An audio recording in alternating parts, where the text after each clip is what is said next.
In a previous video, I told you how I really wasn't looking forward to watching Star Trek Prodigy.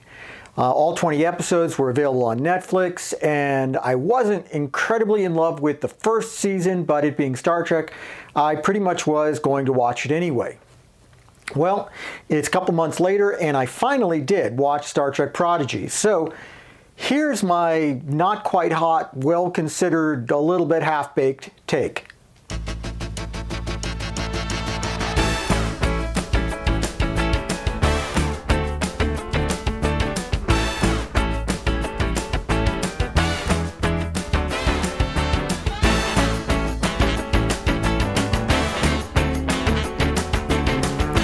Hi, I'm Stuart. I'm your middle-aged hack, just a child of the 80s, trying to make his way through the 20s, and I hope you're taking the journey with me. I really do appreciate it. So Star Trek Prodigy, as we all know, was originally invented as this kind of child's Star Trek. It was intended to bring new people into the franchise, and it ended up being exactly the opposite, heavily relying on previous lore and a lot of things that you just had to know in order to kind of enjoy it.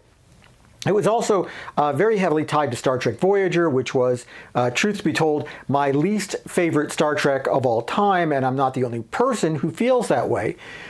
So I wasn't really looking forward to the next season of Prodigy. And the way I ended up feeling about it was better than I thought it was going to be, but still kind of wish it hadn't existed.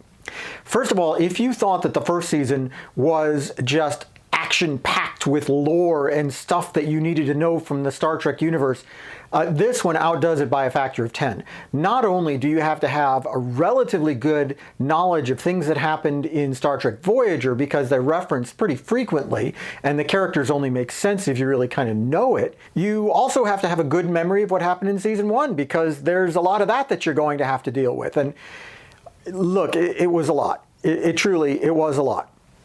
Let's talk about the good, because I think there is good, by the way. The good here is that the visuals are stellar. I mean, they really are. Not only is it really very good animation, but it also just looks just beautiful. I mean, the colors are brilliant, and there's all sorts of things that they couldn't have done in live action back in the 50s, 60s, even into the 80s and 90s, and and everything looks great.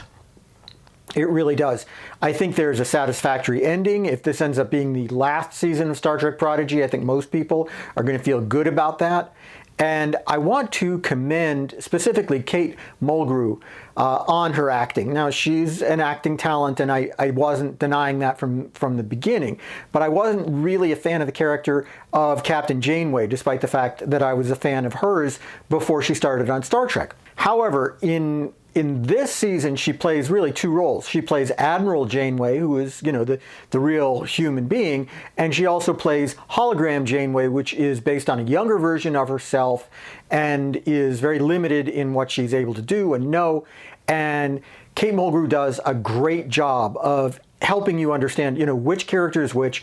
With your eyes closed, you can tell which one is which, and that's amazing. She also makes the dialogue seem very natural, and the interactions with the other characters seem very natural. I'm going to say that as a good thing, and that's all I'm going to say about that right now.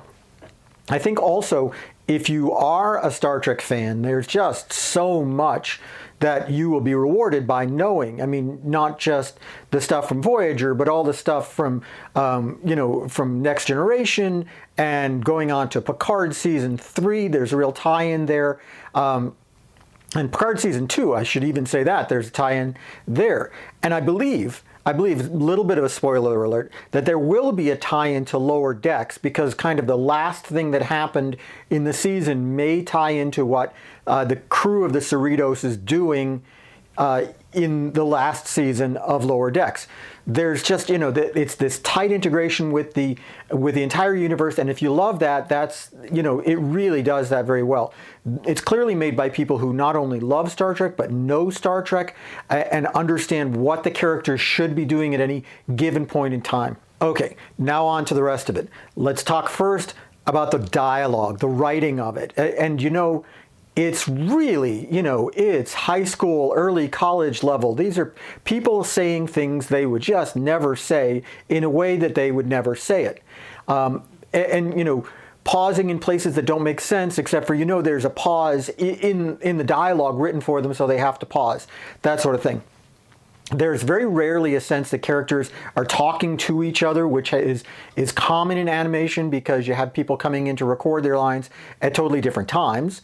And with the exception, as I said, of Kate Mulgrew, it's, you just don't get this kind of acting coming out of it. And that's a shame because there are some really other good people in this show who have done good things in other shows, and yet I guess they're just not getting the hang of what you do in animation.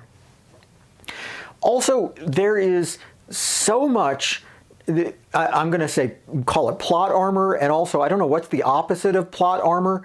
First of all, stuff where people should have been killed, but they weren't because they're main characters. They drop down and fall on their backs 30 feet and they're fine.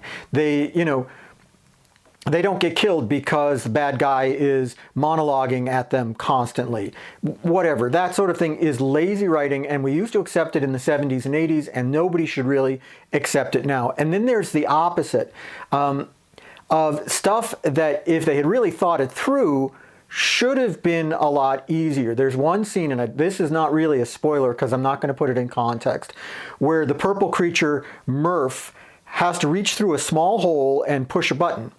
Well, what Murph does is try to fit his entire body through the small hole, and it's really hard. But as soon as he pops his arm through, his arm is able to stretch further and he can get the button. Well, why didn't he just put his arm through the hole and leave the rest of it? And okay, so he'd have to feel around for the button, but who cares? It would have saved time. So that's what I'm talking about when I'm talking about the writing of it, the overall writing of it. The pacing of it is a little uneven. There are some spots that are way too slow. As you get toward the end of the season, it's way too slow. There's way too many partial endings and stops and starts and these moments where people are just kind of staring at each other. That's hard enough to do in live action. But when you're talking about animation, which has limited facial features anyway, obviously, it's not going to work.